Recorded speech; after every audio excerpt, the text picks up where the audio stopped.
ലൈഫിൽ രക്ഷപ്പെടണമെന്ന് അതിയായ ആഗ്രഹമുണ്ട്. അതിയായ ആഗ്രഹമുണ്ട്. കാരണം ലൈഫ് ചെറുപ്പം തൊട്ട് ഒരുപാട് പ്രശ്നങ്ങളുമായിട്ട് വന്ന ഒരാളാണ്. വലിയ പല ആളുകളുടെയും ലൈഫ് കണ്ടിട്ട് അതേപോലെ ആകണം എന്ന് വിചാരിച്ച ഒരാളാണ്.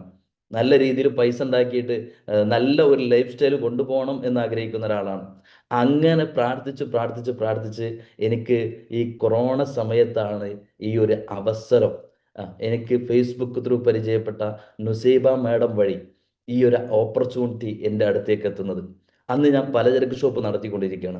പലചരക്ക് ഷോപ്പ് നടത്തിക്കൊണ്ടിരിക്കുന്ന സമയത്ത് എന്നോട് പറഞ്ഞത്, ഈ ഷോപ്പിൻ്റെ കൂടെ ചെയ്യാൻ പറ്റിയ ഒരു ഓപ്പർച്യൂണിറ്റിയാണ്, ഈ ഒന്ന് സ്റ്റാർട്ട് ചെയ്ത് നോക്ക് എന്ന് പറഞ്ഞപ്പോൾ ഒരുപാട് പ്രാവശ്യം പ്രാർത്ഥിച്ചപ്പോൾ കിട്ടിയതായിരിക്കും എന്ന് വിചാരിച്ച് ഏറ്റെടുത്ത ഒരു ഓപ്പർച്യൂണിറ്റിയാണ് ഇൻഡസ് വിവ എന്ന് പറയുന്ന ഈ ഒരു ഓപ്പർച്യൂണിറ്റി. ആ ഓപ്പർച്യൂണിറ്റി ഏറ്റെടുത്തു. ഇന്ന് പല ആളുകളും പല രീതിയിലായിരിക്കാം ഈ ഒരു ഓപ്പർച്യൂണിറ്റിയിലേക്ക് എത്തിയിട്ടുള്ളത്. പല രീതിയിലായിരിക്കാം. ചിലപ്പോൾ ഫ്രണ്ട്സ് പറഞ്ഞിട്ടായിരിക്കാം, ചിലപ്പോൾ റിലേറ്റീവ്സ് പറഞ്ഞിട്ടായിരിക്കാം, ചിലപ്പോൾ മറ്റുള്ള ആളുകൾ, അല്ലെങ്കിൽ ഒരു VOP സെൻറ്ററിൽ പോയി മറ്റുള്ള ആളുകളുടെ എക്സ്പീരിയൻസ് കേട്ട് ആ ഒരു മോട്ടറിങ്ങിൻ്റെ പേരിലൊക്കെ ആയിരിക്കാം ഒരു പക്ഷേ ഈ ഒരു ഓപ്പർച്യൂണിറ്റി ഏറ്റെടുത്തത്. പക്ഷെ ഞാൻ പറഞ്ഞല്ലോ, ഒരു ഫ്രണ്ട് പറഞ്ഞു എന്നൊരൊറ്റ കാരണം കൊണ്ട് ഈ ഒരു ഓപ്പർച്യൂണിറ്റി ഏറ്റെടുത്തതാണ്. ഓപ്പർച്യൂണിറ്റി ഏറ്റെടുത്തപ്പോൾ എന്നോട് പറഞ്ഞു, നല്ല സിമ്പിൾ പരിപാടിയാണ്. ഹലോ, നല്ല സിമ്പിൾ പരിപാടിയാണ്. വീക്കിൽ 2,50,000, മാസം 10 ലക്ഷം ഉണ്ടാക്കാൻ പറ്റിയ ഓപ്പർച്യൂണിറ്റിയാണ്. എന്നെ സംബന്ധിച്ച് ലൈഫിൽ 33 വയസ്സായി. 33 വയസ്സായിട്ടും എവിടെ എത്തിയിട്ടില്ല എന്ന് മാത്രമല്ല, 13 ലക്ഷത്തിന് മുകളിൽ കടത്തിലാണ് നിൽക്കുന്നത്. മൈനസിലാണ് ലൈഫ് നിൽക്കുന്നത്. ഇതിൽ നിന്ന് കരകയറാൻ ഗൾഫിൽ പോയാൽ എന്നെ കൊണ്ട് നടക്കുമെന്ന് എനിക്ക് തോന്നുന്നില്ല. നാട്ടിൽ ജോലി ചെയ്താൽ നടക്കും എന്ന് എനിക്ക് തോന്നുന്നില്ല. 2 ബിസിനസ് ഇട്ട് രണ്ടും പൊട്ടി. അതിന് മേലെ ഒരു ബിസിനസ് തുടങ്ങാൻ ഇനി ആരെങ്കിലും ക്യാഷ് കടം തരുമോ എന്നുള്ളതും എനിക്ക് തോന്നുന്നില്ല. ആ ഒരു സമയത്താണ് ഈ ഒരു ഓപ്പർച്യൂണിറ്റി കയ്യിൽ കിട്ടി. പ്രോഡക്റ്റൊക്കെ പറഞ്ഞതുപോലെ നമുക്കൊക്കെ 12 പ്രോഡക്റ്റും സെല് ചെയ്തിട്ട് വരണം എന്നൊക്കെയാണല്ലോ. ഇതുപോലെ എനിക്ക് യൂസ് ചെയ്യാനൊക്കെ വേണ്ടിയിട്ട് ഞാൻ 12 പ്രോഡക്റ്റ് എന്ത് ചെയ്തു, പർച്ചേസ് ചെയ്തു. ആ പർച്ചേസ് ചെയ്ത പ്രോഡക്റ്റ് എന്ത് ചെയ്യണം എന്നറിയാതെ നിൽക്കുമ്പോഴാണ് ഞാൻ ഐപ്പിൾസ് എന്ന് പറയുന്ന പ്രോഡക്റ്റ് ഞാൻ യൂസ് ചെയ്തു. എനിക്ക് അതുകൊണ്ട് കിട്ടിയൊരു ബെനിഫിറ്റ് എന്ന് പറഞ്ഞാൽ, വർഷങ്ങളായിട്ടുണ്ടായിരുന്ന മൈഗ്രെയിന് എനിക്ക് നല്ലൊരു ബെനിഫിറ്റ് കിട്ടി. അത് എന്നെ സംബന്ധിച്ചിടത്തോളം പ്രൊഡക്റ്റിൽ എനിക്ക് ഭയങ്കര വിശ്വാസം ഉണ്ടായി, വലിയ വിശ്വാസം ഉണ്ടായി. അപ്പോൾ എനിക്ക് പ്രോഡക്റ്റ് ആളുകൾക്ക് കൊടുക്കാൻ പറ്റും എന്ന് മനസ്സിലാക്കി ആളുകളോട് ഞാൻ സംസാരിച്ചു. ഇപ്പോൾ പല ആളുകളും പ്രോഡക്റ്റ് പറയുമ്പോൾ നോ കേൾക്കാറുണ്ട്. എനിക്ക് അതിരിക്കും വലിയ വലിയ നോ ആണ്. ഇപ്പോൾ ഒരുപാട് റിസൾട്ടുകൾ നമുക്ക് കാണിച്ചു കൊടുക്കാറുണ്ട്. പക്ഷെ അന്നൊന്നും ഈ ഡിജിറ്റൽ സെയിൽസ് ഓപ്പൺ ആയിട്ടില്ല. അന്ന് ഫിസിക്കൽ സെയിൽസ് ആണ്. അപ്പോൾ ഫിസിക്കലായിട്ട് കൊടുക്കുമ്പോൾ വലിയ രീതിയിൽ നോ കേൾക്കാൻ തുടങ്ങും. വലിയ രീതിയിൽ നോ എന്ന രീതിയിൽ കേൾക്കാൻ തുടങ്ങി. എങ്കിലും ഞാൻ ആളുകളോട് പ്രൊഡക്റ്റിനെ പറ്റി പറയാൻ തുടങ്ങി. അതിലാണ് എന്നോട് ലീഡേഴ്സ് പറഞ്ഞത്, പ്രൊഡക്റ്റ് നീ വിറ്റോ, ഒന്ന് വിറ്റ 500 കിട്ടും, 2 വിറ്റ 1000 കിട്ടും. അതിലുപരി നിനക്ക് നല്ല രീതിയിൽ നീ വിചാരിച്ചതുപോലെ, നീ ആഗ്രഹിക്കുന്നത് പോലെ ഒരു വിജയം നിനക്ക് വേണം എന്നുണ്ടെങ്കിൽ നീ ചെയ്യേണ്ട കാര്യം പ്രൊഡക്റ്റ് വിൽക്കുന്നതോടൊപ്പം ഓപ്പർച്യൂണിറ്റിയും കൂടി സെല് ചെയ്യണം. എനിക്കത് ഒരു പുതിയ അറിവായിരുന്നു. പ്രൊഡക്റ്റ് കിട്ടുന്നതോടൊപ്പം, കാരണം ഇങ്ങനത്തെ പ്രോഗ്രാമുകളൊന്നും അന്ന് വലിയ രീതിയിൽ വന്നിട്ടില്ല. VOP സെൻറ്ററുകളൊക്കെ സ്റ്റാർട്ട് ചെയ്തിട്ട് അങ്ങോട്ട് ഉഷാറായി വരുന്നുള്ളൂ. അപ്പോൾ പ്രൊഡക്റ്റ് വെക്കുന്നത് പോലെ നിനക്ക് ഓപ്പർച്യൂണിറ്റി സെല്ല് ചെയ്യാൻ പറ്റും എന്ന് പറഞ്ഞപ്പോൾ ഞാൻ അതിനു വേണ്ടി ഇറങ്ങിയപ്പോഴാണ് എനിക്ക് നോ കേൾക്കൽ, നെഗറ്റീവിൻ്റെ കൂരമ്പുകൾ എൻ്റെ അടുത്തേക്ക് വന്നത്. എന്നെ സംബന്ധിച്ച് ഏറ്റവും ഈ ബിസിനസ്സിൽ സ്റ്റാർട്ട് ചെയ്തപ്പോൾ എന്നെ ഏറ്റവും കൂടുതൽ നെഗറ്റീവ് ആക്കിയത് എൻ്റെ ഫാമിലിയാണ്. എൻ്റെ ഫാമിലി എന്ന് പറഞ്ഞാൽ അതിലെൻ്റെ വീട്ടുകാരുണ്ട്. വീട്ടുകാരിലുപരി എൻ്റെ നാട്ടിലുള്ള, ഞാൻ എൻ്റെ അമ്മാവന്മാരുടെ നാട്ടിലാണ് നിൽക്കുന്നത്, ഉമ്മാൻ്റെ നാട്ടിലാണ് നിൽക്കുന്നത്. അതുകൊണ്ട് തന്നെ അമ്മാവന്മാരുടെ മക്കളും അമ്മായിമാരും എല്ലാവരും എന്നോട് പറഞ്ഞു, നിനക്ക് ഇപ്പോൾ ഒരു പലചരക്ക് ഷോപ്പുണ്ട്, വീട്ടിലത്തെ ചിലവെങ്കിലും അതിലൂടെ കഴിഞ്ഞു പോകും, അത് ഇല്ലാതാക്കി കഴിഞ്ഞാൽ, നിന്റെ വീട്ടിലത്തെ ചെലവ് ഇല്ലാതാക്കി കഴിഞ്ഞാൽ അത് വീണ്ടും വീട്ടിലത്തെ ആളുകൾ പട്ടിണിയായി മാറും. അതുകൊണ്ട് നീ ഈ പരിപാടിക്ക് നിൽക്കണ്ട, നിന്റെ പലചരക്ക് ഷോപ്പുമായിട്ട് നീ പോയിക്കോ എന്ന് എൻ്റെ വീട്ടിലുള്ളവരും അതോടൊപ്പം തന്നെ എൻ്റെ നാട്ടിലുള്ളവരും ഒറ്റ സുഹൃത്തുക്കളും കുടുംബക്കാരും എല്ലാവരും ഒരേ സ്വരത്തിൽ പറഞ്ഞു. ഒരാൾ പോലും ഇതിനെ പ്രോത്സാഹിപ്പിച്ചില്ല. കാരണം എൻ്റെ നാട്ടിലെ എൻ്റെ അമ്മായിയുടെയൊക്കെ പലരും വേറെ നെറ്റ്വർക്ക് മാർക്കറ്റിംഗ് ചെയ്തവരായിരുന്നു. ഞാനന്ന് ഓട്ടോ ഓടിക്കുന്ന സമയത്ത് എന്നെ കേൾപ്പിക്കാൻ വേണ്ടി പോയിരുന്നു, പ്ലാൻ കേൾപ്പിക്കാൻ വേണ്ടി എന്നെ കൊണ്ടുപോയിരുന്നു. അങ്ങനെ ഈ നെറ്റ്വർക്ക് ഈ ഒരു മേഖലയിലേക്ക് വരുന്നതിന് മുമ്പ് അന്ന് അവർ ചെയ്ത് പരാജയപ്പെട്ട് നിർത്തിപ്പോയ ആളുകളാണ് എന്നെ ഈ ബിസിനസ്സിലേക്ക് വന്നപ്പോൾ നിന്നെ കൊണ്ട് ഇതൊന്നും പറ്റില്ല. കാരണം ഞാൻ ആളുകളോട് സംസാരിക്കാൻ എനിക്ക് മടിയായിരുന്നു. ഒരു സ്റ്റേജിൽ കയറി സംസാരിക്കാൻ മടിയായിരുന്നു, ഒരാളുടെ മുഖത്ത് നോക്കി സംസാരിക്കാൻ മടിയായിരുന്നു, വലിയ ഒരു കാറ്റഗറി കാര്യങ്ങളൊന്നും എനിക്കില്ലായിരുന്നു. അതുകൊണ്ട് തന്നെ നിന്നെ കൊണ്ട് ഇത് പറ്റില്ല എന്ന് എല്ലാവരും എന്നോട് പറഞ്ഞപ്പോൾ, പ്രത്യേകിച്ച് എൻ്റെ അമ്മാവൻ്റെ മകൻ എന്നോട് വന്നിട്ട് പറഞ്ഞു, നിനക്കിത് പറ്റൂല, നിനക്ക് പറ്റിയ പണി പലചരക്ക് ഷോപ്പാണ് എന്ന് പറഞ്ഞപ്പോൾ എൻ്റെ ഉള്ളിൽ ഒരു വാശി കയറി.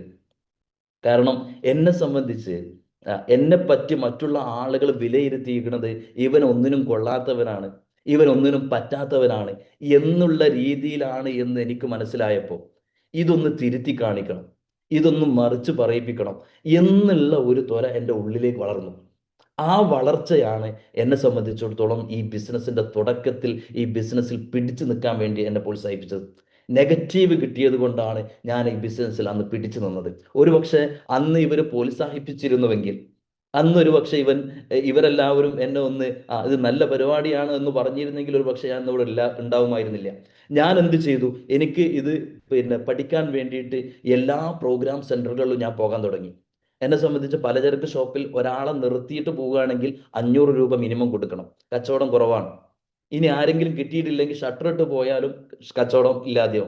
ആ ഒരു സിറ്റുവേഷനിലും അതൊന്നും നോക്കാതെ എല്ലാ ശനിയാഴ്ചയും, അന്ന് കാലിക്കറ്റ് മാത്രമേ BOM ഉള്ളൂ, BOM മലപ്പുറം ജില്ലയിലൊന്നും BOM ഇല്ല.